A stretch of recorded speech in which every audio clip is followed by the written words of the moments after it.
Ayush doctor मिलित क्रियानुष्ठान committee राज्य सभापति।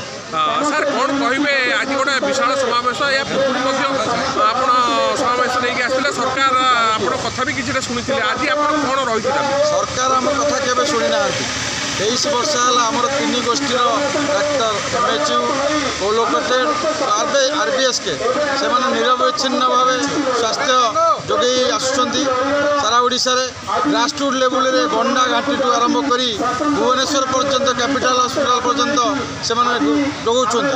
एमएचयू 2001 रु से पोस्टिंग होती से बयस बर्तमान 60 है किए मरीगले। कोलोकेटेड आमर आयुष डाक्तर मैंने प्रत्येक ओपीडी रे बा सीएससी पीएससी रे पोस्टिंग होती मुख्य काम है आयुष विभाग को प्रोत्साहन देवा आयुष मेडिसिन ये करवा एवं विभिन्न स्वास्थ्य कार्यक्रम यथा बीएचएनडी मृत्यु हार कमेवा शिशु मृत्यु हार कमेवा एवं इम्यूनाइजेशन विभिन्न जो एनआरएच जो स्वास्थ्य कार्यक्रम को सुपरविजन करवा। तेणु किंतु दुखर परितापर विषय आम जो मानक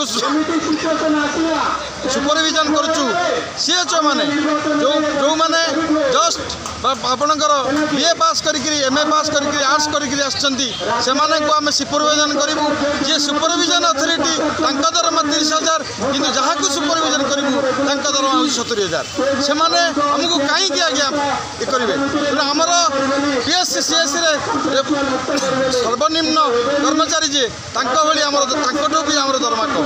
तेणु आमर दाबी है मुख्यतः 2टा दाबी चाकरी स्थायीकरण एवं समान काम को समान दरमा।